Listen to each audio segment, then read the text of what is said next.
Amigo y amiga que me escuchas, te damos la bienvenida nuevamente a Púlpito Reformado. Te habla el reverendo Carlos Cruz Moya y te invitamos a que te quedes con nosotros en la próxima hora para que escuches palabra de Dios, la palabra que no se equivoca, la palabra que no vuelve atrás vacía, esa palabra que como espada de dos filos penetra hasta lo más profundo del corazón del hombre y la mujer. Y vamos a seguir con este tema tan importante, la supremacía de Cristo. Así que busca tu Biblia, la palabra de Dios. Hebreos 1, versículos del 5 al 14. Hebreos 1, del 5 al 14. El tema de hoy, la supremacía de Cristo. Dice así la palabra de Dios. Porque a cuál de los ángeles dijo Dios jamás, mi hijo eres tú, yo te he engendrado hoy. Y otra vez, yo seré a él padre y él me será a mi hijo. Y otra vez, cuando introduce al primogénito en el mundo, dice, adórenle todos los ángeles de Dios.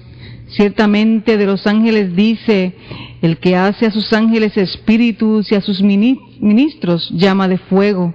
Mas el Hijo del Hijo dice, tu trono, Dios, por el siglo del siglo, cetro de equidad es el cetro de tu reino.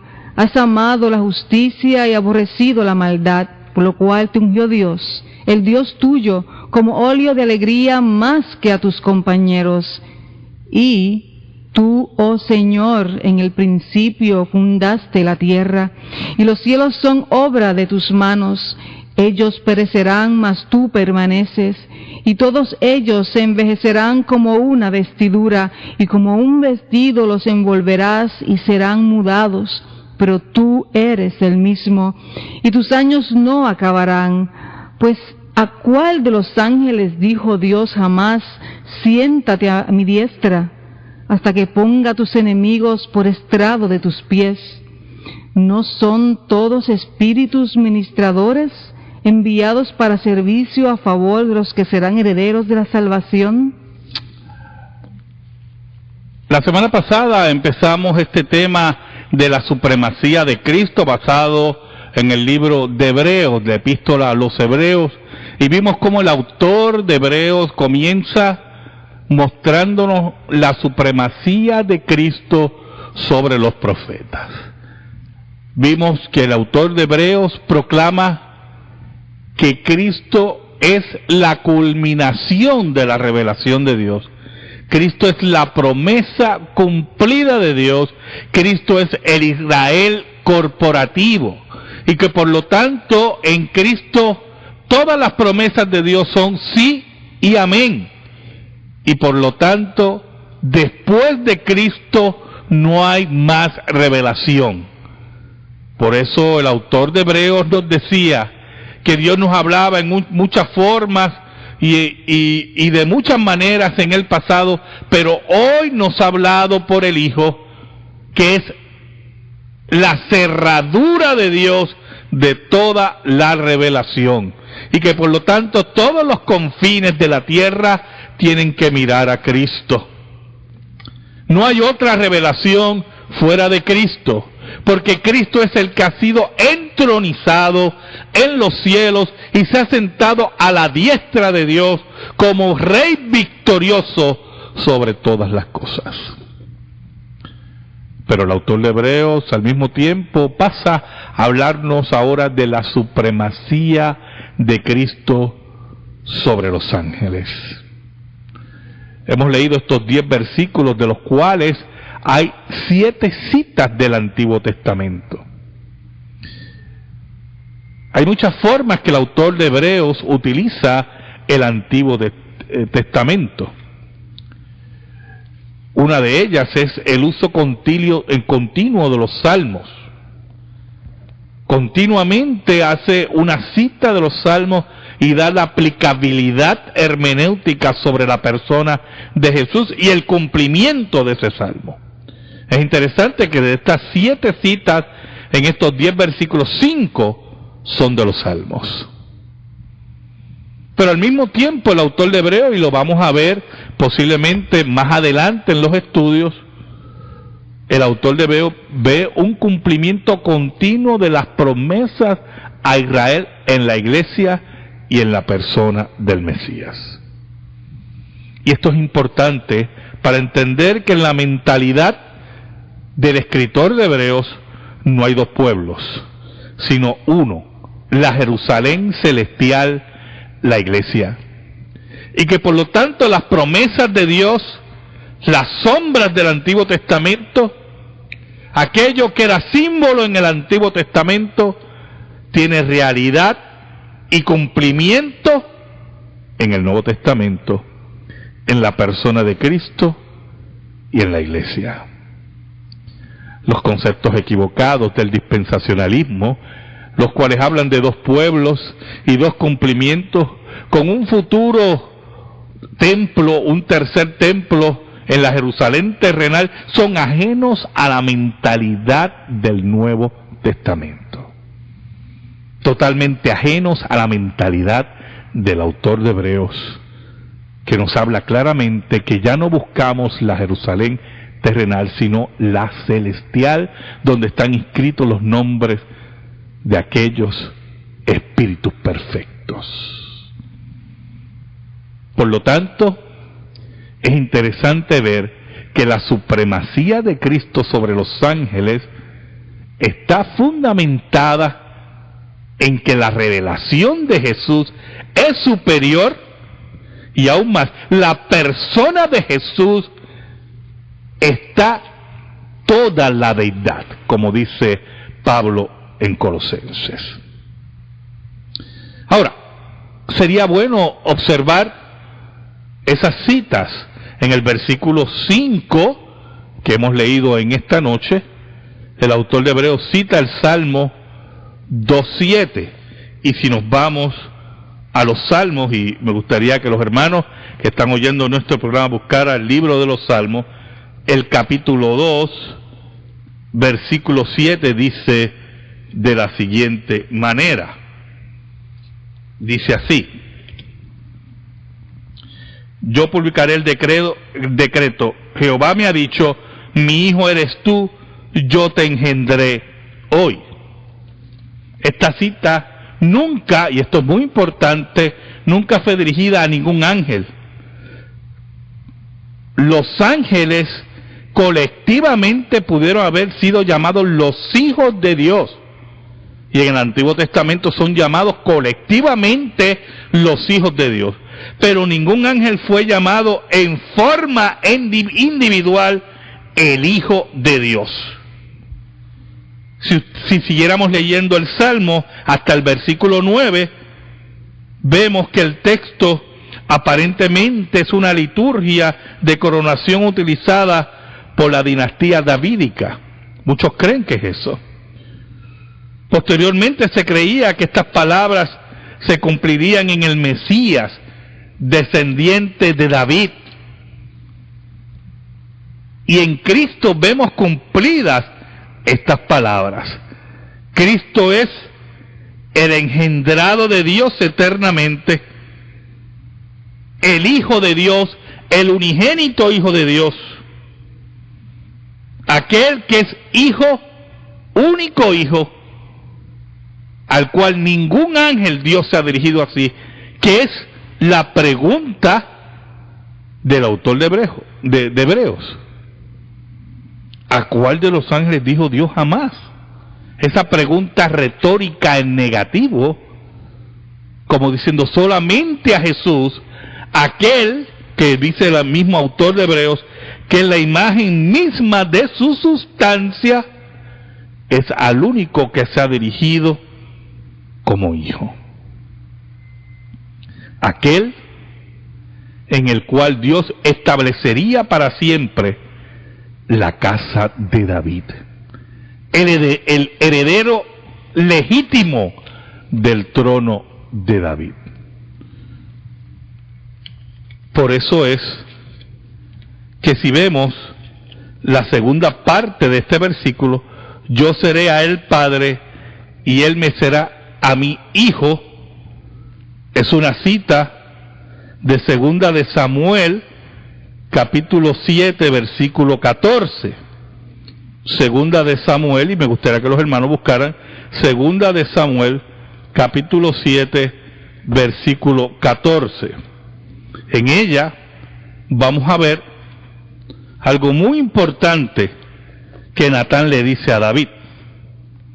Si leemos desde el versículo 13, en Segunda de Samuel, capítulo 7, versículo 13 y 14, hablando del hijo que vendría a edificar esa casa, dice: él edificará casa a mi nombre, y yo afirmaré para siempre el trono de su reino.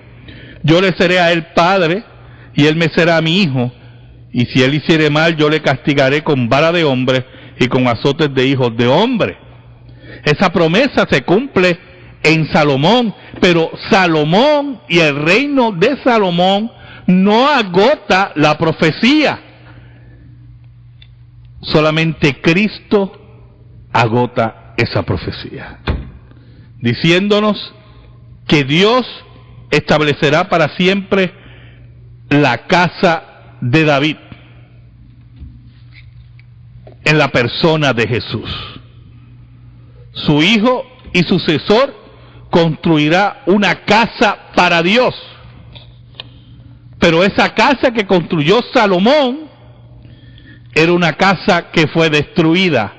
Cristo construye una nueva casa con todos los hijos de Dios, con todos aquellos que creen en Jesús. La Jerusalén celestial, Cristo como el templo, como dice Apocalipsis, Dios será su templo. Por eso no podemos esperar otro templo que no sea Cristo. No podemos esperar otro pueblo que no sea la iglesia. Por eso Salomón no agota las promesas. En Cristo las promesas son sí, amén. Porque Cristo era el Mesías. Como dice Miqueas 5:2, el gobernador pacífico. Como dice Isaías 9:6, el príncipe de varios nombres. Como dice Isaías 55:4, el jefe y maestro de las naciones. Como dice Ezequiel 21:27, aquel cuyo tiene el derecho de ocupar el trono de David. Como dice Zacarías 9:9, el rey de Sión. Y como dice Lucas 1:32 y versículo 68, aquel que cumple las promesas hechas a David, el heredero eterno del trono de David. Por eso ningún ángel puede ser superior a Jesús. Es Cristo el heredero al trono. Es Cristo aquel que es superior a los ángeles. Por eso cuando en el versículo 6 dice: y otra vez cuando introduce al primogénito en el mundo, dice: adórenle todos los ángeles de Dios. Esa primera parte del versículo 6 siempre ha traído ciertas discusiones. Ese adverbio, ¿verdad? Cuando introduce nuevamente al primogénito en el mundo, algunos consideran que se refiere a la segunda venida de Cristo. Pero también otros creen, como utiliza el término primogénito, que es la presentación de Cristo al mundo ya como rey vencedor después de la resurrección. Y es el tema principal, en cierta medida, de estas primeras partes de Hebreos. Cristo como el rey entronizado, que es nuevamente presentado al mundo a través de la predicación de la palabra, pero aquel que es anunciado en el cielo como el que se sienta a la diestra de Dios, y por lo tanto el rey vencedor sobre la muerte y aquel que tiene el derecho legítimo al trono de David. Dios le manda, después que lo vuelva a anunciar al mundo, después que es proclamado rey vencedor en el cielo, Dios manda a los ángeles: adórenle todos los ángeles de Dios. Que es una cita de la Septuaginta de Deuteronomio 32:43. Ahora, cuando nos dice adórenle todos los ángeles de Dios, mire qué interesante, los ángeles tienen que adorar a Cristo, los ángeles tienen que rendirle pleitesía a Cristo, los ángeles tienen que obedecer a Cristo. Por lo tanto, Cristo, como refutando muchas disparates de varias sectas, Cristo no es un ángel. Cristo es el creador de los ángeles. Cristo es supremo sobre los ángeles. Los ángeles están aquí para obedecer a Cristo. Y existen para que adoren a Cristo y le den toda la gloria a Dios. Por eso que hay que tener cuidado con el culto a los ángeles que había en el siglo I y vemos todavía hoy, en el siglo XXI, libros que hablan de cómo usted se puede comunicar con los ángeles, cómo usted puede poner los ángeles a su servicio, otro disparate, como si usted pudiera manejar a los ángeles como si fueran muñecos de plasticina. Los ángeles están al servicio de Dios. Los ángeles están para adorar a Dios. Los ángeles están para cumplir el plan de Dios. Cuando usted vea libros así que dice cómo comunicarse con los ángeles, mire, no pierda su dinero, porque no hay ningún ángel que lo escuche a usted. Las oraciones que posiblemente vemos en los periódicos, algún ángel, no sé qué ángel las podrá escuchar. Es una pérdida de dinero, de esfuerzo, que lo lleva a usted al cansancio y raya, si no, es idolatría. Los ángeles están para adorar a Cristo, que es superior sobre ellos, que está sobre todo. Por eso los ángeles están para obedecer a Cristo. Y todo aquel que insinúa que los ángeles lo visitan, que recibe un mensaje de un ángel, todo eso son disparates. Eso tuvo su tiempo y su cumplimiento. Hoy Dios nos habla a través de su Hijo en la palabra. El versículo 7 dice, ciertamente de los ángeles dice, el que hace a sus ángeles espíritus y a sus ministros llama de fuego, que es una cita del Salmo 104, versículo 4. Pocas palabras, los ángeles están subordinados al Hijo de Dios, como dice el Salmo 104, versículo 4, y es interesante ver que los ángeles están, primero son espíritu, y esto es muy importante, algo que se le escapa a la gente, son espíritus, no tienen cuerpo, y son llamas de fuego. Cuando dice que hace sus ministros llamas de fuego, que ha sido un versículo que ha traído discusiones, pero más bien es una forma, es una metáfora de que el escritor, ¿verdad?, hable de que vienen a cumplir la voluntad de Dios y ejecutar los juicios de Dios y el plan de Dios en toda su expansión. Esos ángeles están al servicio de Cristo. Pero el autor de Hebreos dice, todo eso es importante que sepamos de los ángeles en relación a Cristo. Y todo lo que Dios dice de los ángeles que tienen que hacer, que son en relación a Cristo. Pero ¿qué dice Dios de Cristo? ¿Qué dice Dios de Cristo? Y eso lo vemos en el versículo 8. Pasamos a la sección de la pregunta bíblica. Tenemos una preguntita por aquí que dice, entonces no debemos orar a ningún ángel, no se debe orar a los ángeles. Una pregunta importante y al mismo tiempo muy clara en la Escritura. Hermano, a ningún ángel hay que orar. ¿Oyó? Esto de oraciones a San Miguel o a San Rafael, que es un ángel que aparece en los libros apócrifos, o a San Gabriel, son oraciones espurias, idolátricas, peticiones a seres que no tienen la facultad ni la potestad de contestar nada. Cristo fue el que nos enseñó a orar al Padre en su nombre. Es a Dios que debe orarse.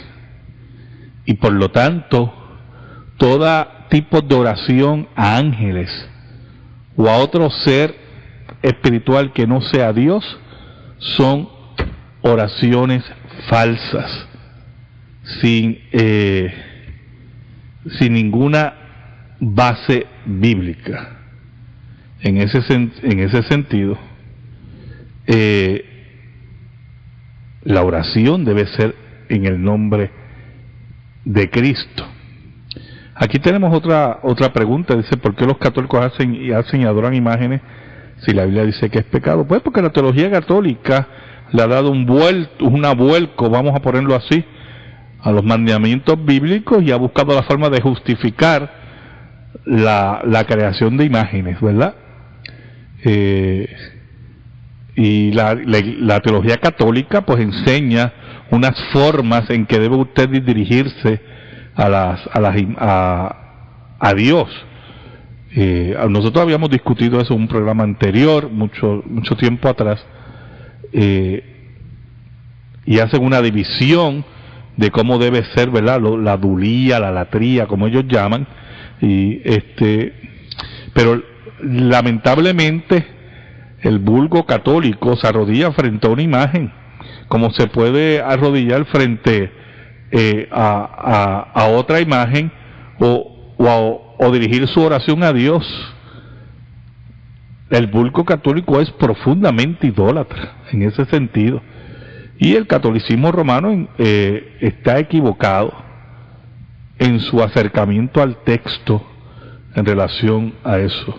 Tenemos un hermano, ¿verdad?, que nos habla de otra pregunta, que no se siente seguro porque después de haber hecho profesión de fe todo le va de mal en peor. Pero hermano, no es de extrañar que las cosas vayan de mal en peor, porque el reino de las tinieblas no le interesa que usted sea parte del reino de Dios, ¿oyó? Y por lo tanto, yo creo que usted sepa que cuando Pablo se convirtió, y es muy importante eso, cuando Pablo se convirtió, las cosas le fueron de mal en peor, y murió al final decapitado por Nerón, ¿oyó? Así terminó el ministerio de Pablo. No terminó con homenajes en parques, ni con placas, ni nada de eso, ¿oyó? El ministerio de Pablo fue coronado cuando fue decapitado por el emperador Nerón. Y yo le digo al hermano, ¿verdad?, que no quiero identificarlo, que no dude. Dios escucha su oración y tiene que esperar en Él. Dios tiene el control de todas las cosas, y en los momentos más difíciles Jesús está a su lado. Que usted peca, porque veo por ahí que dice que no está seguro, ¿verdad?, si es salvo. Posiblemente se está mirando en su pecaminosidad. La Biblia lo invita a mirar a Cristo, porque ya Dios lo mira a través del filtro que es Cristo. Y ese es, mire hermano, esa es la fe. La fe es no mirarnos a nosotros, porque si usted se mira a usted y yo me miro, digo, caramba, yo no puedo ser salvo, yo soy un gusano que me arrastro, que si no fuera por la gracia de Dios, ¿dónde yo estuviera? Pero cuando miro a Jesús, cuando mi mirada está puesta en el Maestro y en el Calvario, donde Dios me mira a través del Calvario. Así que yo le exhorto a este hermano que aumente su fe leyendo la Escritura y teniendo fe en lo que hizo Cristo en la cruz por él. Él tiene la supremacía sobre todo lo creado. Por eso En el versículo 8, que era el próximo que íbamos a leer de la carta a los Hebreos, dice, Dios dice del Hijo, más del Hijo dice, tu trono, oh Dios, por el siglo del siglo, cetro de equidad es el cetro de tu reino. Has amado la justicia y aborrecido la maldad, esto en el versículo 9, por lo cual te ungió Dios, el Dios tuyo, con óleo de alegría más que a tus compañeros. Mire qué interesante la supremacía de Cristo, perdón, es tan patente que Dios lo llama Dios mismo. Tu trono, oh Dios, por el siglo del siglo. Y es una cita del Salmo 45, del versículo 6 y 7. Una argumentación a favor de la deidad y el señorío de Cristo. Cristo es Dios y es Señor sobre todas las cosas. Es aquel que reina sobre todo. Es aquel que ha amado la justicia y aborrecido la maldad. Y en eso tenemos que estar claros todo el tiempo, que Jesús es Rey sobre todas las cosas. Si vemos, Dios mismo, el Padre, llama a Cristo Dios, mas del Hijo dice, es una declaración del cielo hacia Jesús, el que es supremo sobre los ángeles. Dios nunca le ha dicho a ningún ángel, tu trono, oh Dios. La aplicabilidad de los textos del Salmo son para Jesús. Y es interesante porque el autor de Hebreos, al mismo tiempo, aparentemente tenía en su mente los tres oficios mesiánicos. Cristo como profeta, como vimos en el versículo 1 del capítulo 1 de Hebreos, como sacerdote, en el versículo 3, y como rey. Son los tres oficios de Cristo. El ungido, como dice el versículo 9, Cristo es el ungido, el Cristo, el ungido de Dios, aquel que lo llena todo, aquel que es Dios sobre todas las cosas. Ningún ángel tiene esa facultad. Toda secta que declare a Jesús ángel es blasfema. ¿Oyó? Es una blasfemia contra Jesús llamarlo ángel, porque Cristo es superior sobre los ángeles. Es interesante, al final del versículo 9, dice, por lo cual te ungió Dios, el Dios tuyo, con óleo de alegría más que a tus compañeros. ¿Sabe? Esa palabra compañero solamente se utiliza en el libro de Hebreos y en Lucas, capítulo 5, versículo 7. Puede referirse a ángeles, puede referirse a los hombres que habían sido ungidos para una labor similar como la de Jesús. En pocas palabras, ellos eran compañeros, pero Jesús era superior a ellos, porque Jesús no solamente fue ungido para esas labores, sino que Jesús le da el cumplimiento a esas labores. Cristo es el Rey Supremo sobre todas las cosas, ha sido entronizado a la diestra de Dios. No hay rey fuera de Jesús, ¿oyó?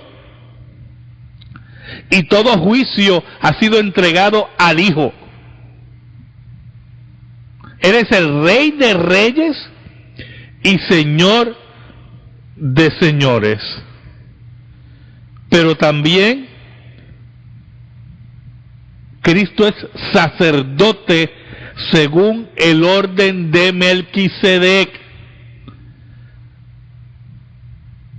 El sacerdocio arónico ha terminado, ha sido culminado, y ahora es un sacerdote para siempre, según el orden de Melquisedec. Por eso que Cristo se sienta, ¿oyó, hermano? ¿Usted sabe por qué los sacerdotes arónicos tenían que estar de pie sacrificando? Porque tenían que repetir el sacrificio. Pero Cristo hizo un sacrificio una vez y para siempre, y se sienta como Rey sobre todas las cosas. En Cristo está la culminación sacerdotal. Perdón. No hay más sacerdotes que intercedan por nosotros fuera de Jesús. Todo aquel que diga que tiene el sacerdocio según el orden de Melquisedec, el catolicismo romano enseña que los sacerdotes católicos son según el orden de Melquisedec. ¿Oyó? El sacerdocio que tienen los católicos romanos, los sacerdotes católicos, según la teología católica, es según el orden de Melquisedec. Un disparate. ¿Sabe? El autor de Hebreos dice que el sacerdocio de Cristo es intransferible. La traducción Bober Cantera, una traducción católica, dice que el sacerdocio de Cristo es intransferible. Intransferible. Solamente Cristo es sacerdote según el orden de Melquisedec. Por eso es un disparate de la teología católica decir que hay hombres que tienen el sacerdocio aparte de Cristo según el orden de Melquisedec, que también es otro disparate del mormonismo en ese sentido, que también enseña esas cosas. En Cristo se culmina, pero también Cristo es profeta. Sobre todos los profetas, en Cristo se culmina la profecía. El verdadero espíritu de la profecía es Cristo, ¿yo? Cristo es el profeta sobre todas las cosas. No hay profeta fuera de Jesús. En Cristo se culmina la profecía. Rey, sacerdote y profeta. Rey, sacerdote y profeta. Eso es lo que nos enseña la Biblia, la supremacía de Cristo sobre todas estas cosas. No podemos tener otro rey que no sea Jesús. No podemos tener otro sacerdote que no fuera Jesús. No podemos tener otro profeta que no sea Jesús.